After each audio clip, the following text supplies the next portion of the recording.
Stand up right now. Go ahead. I'll wait for you. Really do it. Now, as you're standing, notice carefully how your feet feel in this moment. Is there a subtle tingling running through your toes or the balls of your feet? Perhaps a warm or burning sensation is present, or maybe even a slight numbness that's just beginning to creep in. What if I told you that this very discomfort you're feeling right now isn't simply an unavoidable result of getting older, or solely caused by diabetes, or due to some completely irreversible form of nerve damage?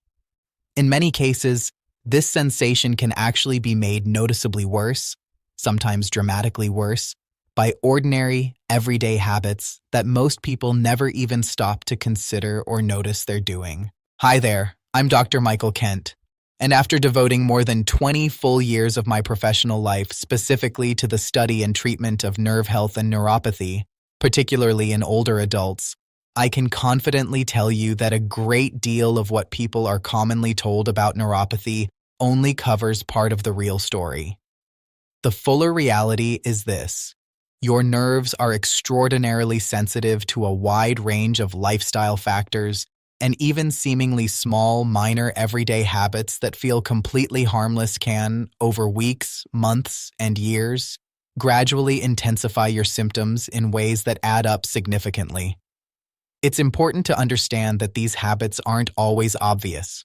They sneak into daily routines without much thought, but their cumulative effect on nerve health can be profound.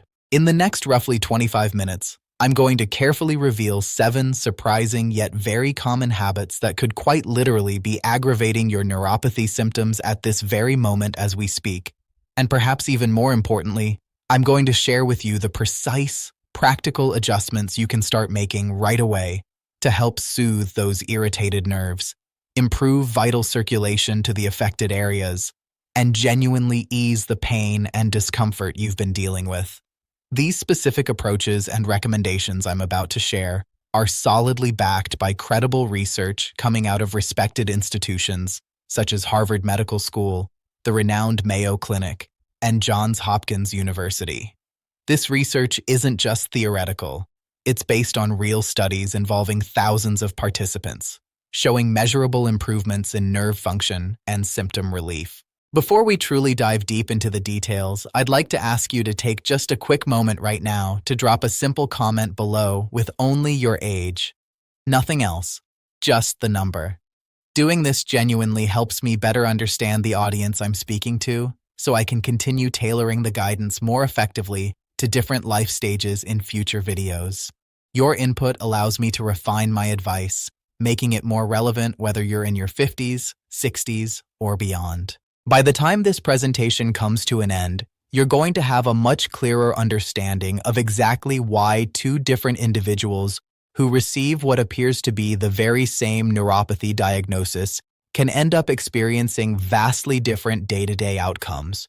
One person steadily getting worse, while another manages to see real, meaningful improvement. More importantly, you'll walk away knowing exactly how you can position yourself to become the one who experiences genuine progress rather than continued decline. This difference often boils down to awareness and action on those subtle habits that influence nerve health daily. Far too many people simply assume that neuropathy is something unavoidable, a condition that will inevitably worsen over time, no matter what they do. But here is the single most crucial insight that far too often gets completely overlooked in standard discussions. Your nerves are always actively responding to the environment they're living in. The repeated daily habits you engage in, many of which seem completely harmless or even comforting on the surface, can either quietly nurture and support ongoing nerve health or, unfortunately, slowly and steadily undermine it without you realizing. It's like tending a garden.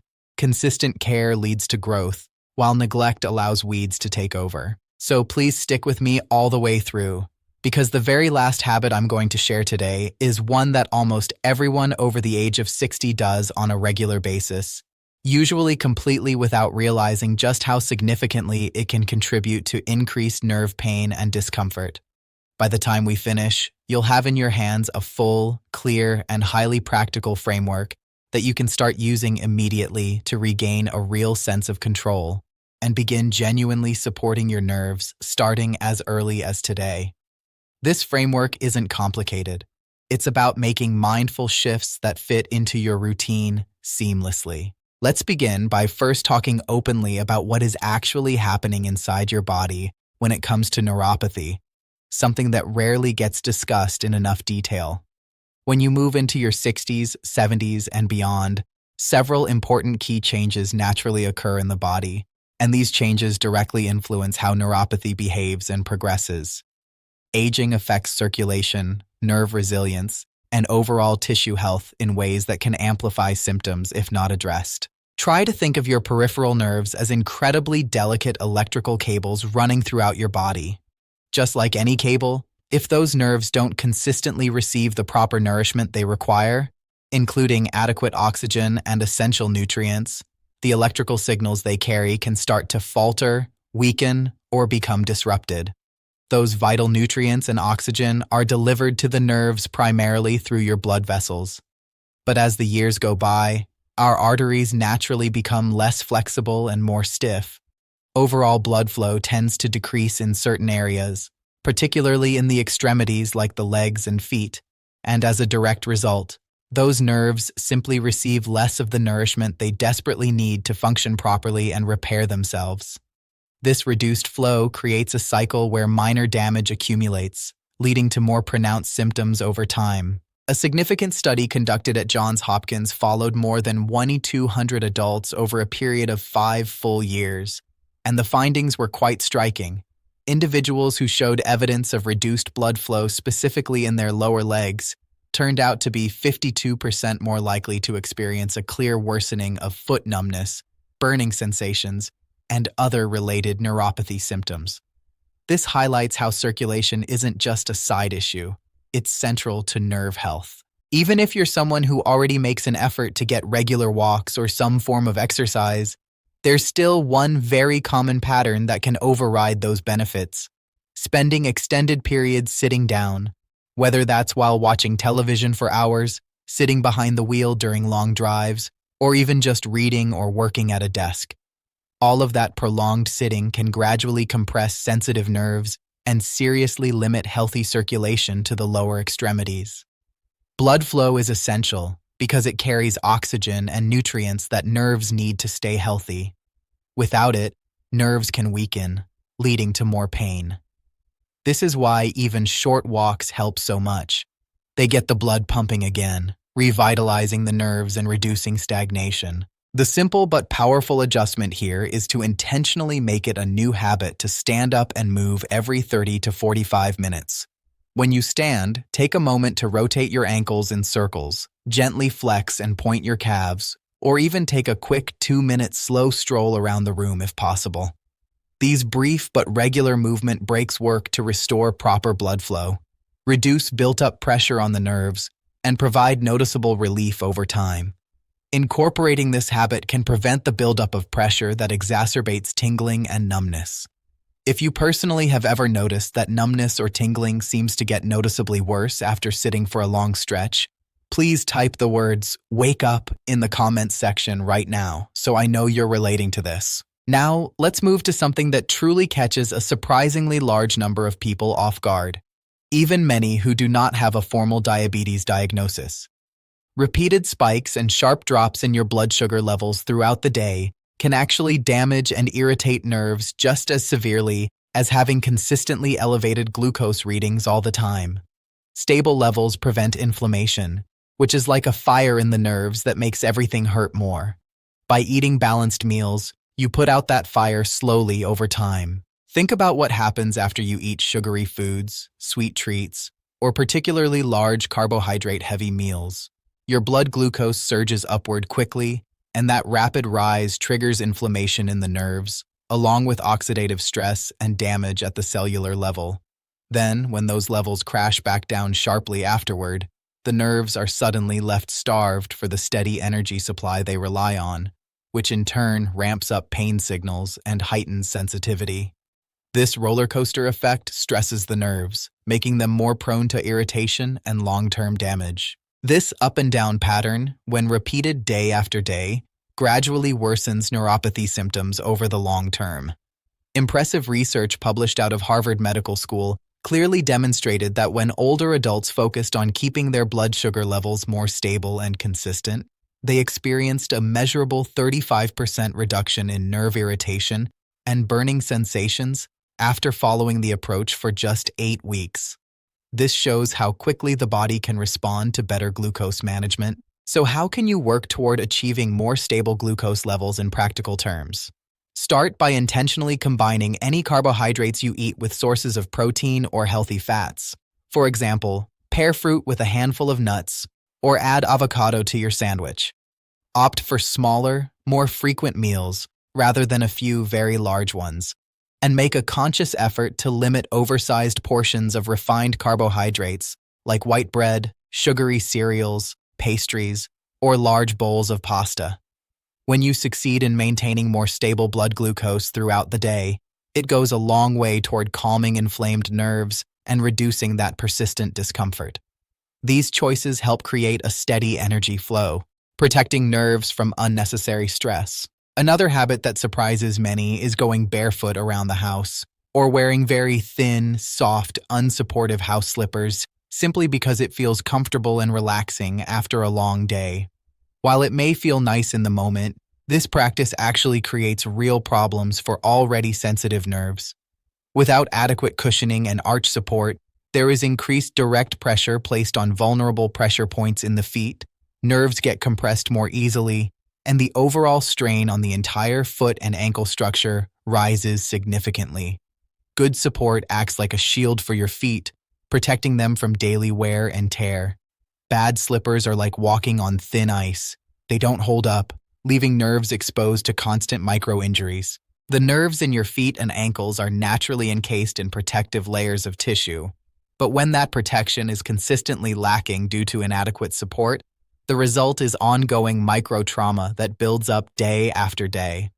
Over time, this leads to intensified burning sensations, deeper numbness, increased pain, and frequently disrupted sleep because the discomfort becomes worse at night. Without proper footwear, even simple activities like walking on hard floors can aggravate symptoms. A very compelling 2022 study from the Mayo Clinic looked specifically at older adults who made the switch to wearing more supportive footwear, even just indoors at home, and the results were impressive. Participants saw an average 43% reduction in foot pain levels within only 6 weeks of consistent use. This demonstrates the rapid benefits of better support. The recommendation here is straightforward. Look for shoes or well-constructed house slippers that offer firm, non-flexible soles for better stability, nicely padded insoles to absorb shock, and generous, roomy toe boxes so your toes aren't squeezed together. The great news is that making this one change for indoor wear alone can deliver surprisingly significant relief without requiring major expense or effort. Start with affordable options that prioritize comfort and protection. As we get older, one change many people don't anticipate is that the body's natural thirst signals tend to become less reliable and less pronounced. Because of this, mild chronic dehydration turns out to be surprisingly common among older adults, and unfortunately, it has a direct negative impact on nerve function. Water is the lubricant for your body's systems, including nerves. Dehydration thickens blood, making it harder to flow, so nerves suffer from reduced nutrient delivery. Water plays a critical role in proper nerve signal transmission, in making sure nutrients reach the nerves efficiently, and in helping flush away metabolic waste products that can otherwise accumulate and irritate tissues. When hydration levels dip even mildly on a regular basis, nerve impulses can become irregular or sluggish, which often triggers or worsens symptoms such as tingling, burning feelings, or even painful muscle cramps. This lack of hydration exacerbates the stiffness and sensitivity that many experience. The practical fix is to develop the habit of drinking water steadily and consistently throughout the entire day, instead of waiting until you actually feel thirsty. A very simple and reliable way to gauge whether you're on track is to check the color of your urine. It should ideally stay a pale yellow most of the time, rather than dark yellow or amber. Aim for at least 8 glasses a day, adjusted for your activity level and climate. For some individuals, adding a small amount of electrolytes, such as through a low-sugar electrolyte drink, can be helpful in maintaining balance, but I always recommend checking with your doctor first before making that addition, especially if you have any kidney or heart-related conditions. Proper hydration supports overall vitality, making it easier for nerves to heal and function optimally. Many people rely heavily on pain medications to help control their neuropathy symptoms, and while these medications certainly have an important role to play in managing acute discomfort, depending on them exclusively and long-term can sometimes unintentionally hinder the kind of longer-term recovery and nerve improvement we're aiming for. It's about balance. Use them, but don't rely only on them. Combine with habits for best results, as medications often treat symptoms without fixing underlying issues. Certain classes of medications can subtly restrict blood flow to peripheral nerves or simply mask the underlying irritation without doing anything to address or reduce the root causes. The ultimate goal should always be to support the overall health and resilience of the nerves themselves, rather than just suppressing the pain signals they're sending. By focusing on lifestyle changes, you can reduce the need for medications over time. Medications absolutely belong as part of a thoughtful, comprehensive plan when needed, but giving priority to improving circulation, optimizing nutrition, staying well hydrated, and incorporating supportive daily habits often produces more lasting benefits. This holistic approach empowers you to address the causes, not just the effects. Sleep is another area that provides your nerves with vital overnight repair and recovery time. Yet many common sleeping positions and habits can unintentionally compress nerves for hours at a stretch. Things like habitually crossing your legs while sleeping, piling on overly heavy or thick blankets that press down on your feet and legs, or even pointing your toes downward in a plantar flexed position can significantly amplify the numbness and burning sensations you wake up with in the morning. Proper positioning prevents pinching nerves overnight, allowing true rest and reducing morning discomfort. A few small but effective tweaks can make a big difference. Place pillows strategically under or between your knees and ankles to better support your joints. Work to maintain a more neutral foot and ankle position throughout the night, and switch to lighter, less restrictive bedding so there's no added downward pressure. These seemingly minor adjustments give your nerves a much better opportunity to rest, recover, and heal effectively while you sleep. Better sleep quality also boosts overall energy and resilience during the day. Step 5 is supportive footwear and home safety. Choose footwear, yes, even your indoor house slippers, that features firm, supportive soles, well-cushioned insoles for shock absorption, and wide, roomy toe boxes that prevent squeezing. The Mayo Clinic study confirmed that older adults who made this simple switch for indoor use saw a 43% drop in foot pain within 6 weeks. Remember, your house slippers absolutely count here too. Proper footwear provides daily protection against strain. Step 4 is hydration and electrolytes. Commit to drinking water regularly and steadily all day long instead of waiting for thirst to remind you. Keep an eye on your urine color and aim for it to stay pale yellow as a good indicator of proper hydration. This consistent water intake directly supports healthy nerve signaling and ongoing repair processes. Hydration ensures efficient nutrient transport. Step 3 is gentle movement and circulation. Make it a non-negotiable habit to stand up and move at least every 30-45 minutes. When you do, rotate your ankles gently, pump your calves by rising onto your toes and lowering back down, or take a short, easy 2-minute walk.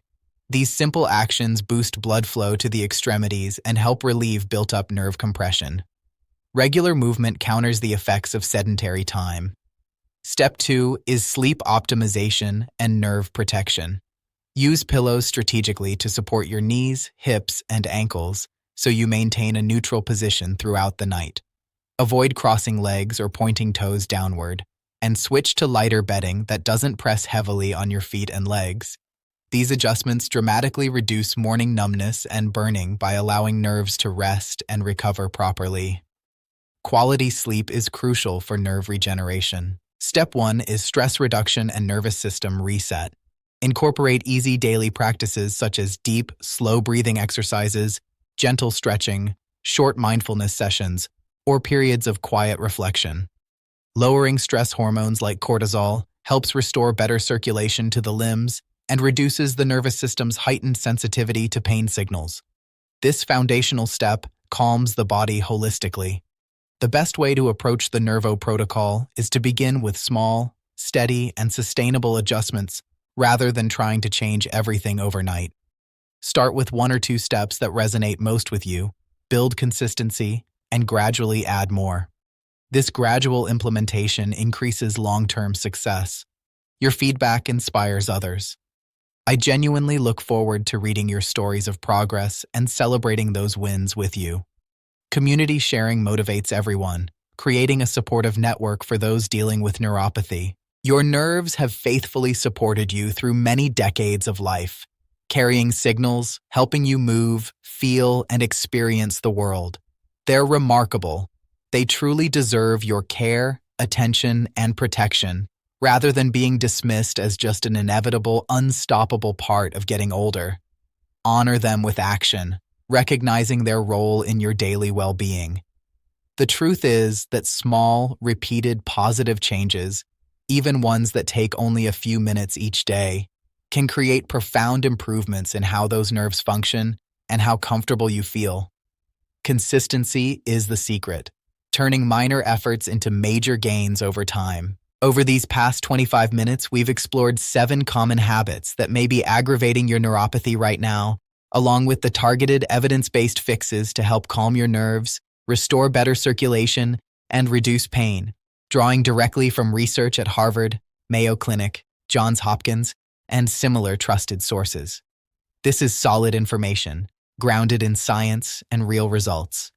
If any part of this has resonated with you or given you new hope, please consider subscribing so you don't miss next week's video, where I'll share advanced nerve protection tips, including 1 key nutrient that many seniors unknowingly miss out on. Stay connected for more valuable insights. And if you've made it all the way to the end of this presentation, drop the comment "Nerve Strong" below to let me know. It's a signal of commitment to your health journey. Thank you so much for spending this time with me. And I'll see you next time. Take good care of those nerves starting today. To expand this script slightly while keeping it simple and close to the original, let's add a bit more explanation in key areas without major changes. For instance, when discussing the importance of movement breaks, I can elaborate on why blood flow matters so much for nerves. Blood flow is essential because it carries oxygen and nutrients that nerves need to stay healthy. Without it, nerves can weaken, leading to more pain. This is why even short walks help so much. They get the blood pumping again. In the section on blood sugar, I can add that stable levels prevent inflammation, which is like a fire in the nerves that makes everything hurt more. By eating balanced meals, you put out that fire slowly over time. For footwear, emphasize that good support acts like a shield for your feet, protecting them from daily wear and tear. Bad slippers are like walking on thin ice. They don't hold up. On hydration, water is the lubricant for your body's systems, including nerves. Dehydration thickens blood, making it harder to flow, so nerves suffer. With medications, it's about balance. Use them, but don't rely only on them. Combine with habits for best results. For sleep, proper positioning prevents pinching nerves overnight, allowing true rest. Stress reduction calms the whole system, like turning down the volume on pain. In the examples, Margaret and Robert show real hope. Changes work if consistent. The Nervo steps are numbered backward in the original, but that's fine. It's a countdown style. Stand up once more if you can, feel your feet, and remember, habits matter. Change them, and relief follows. Thank you.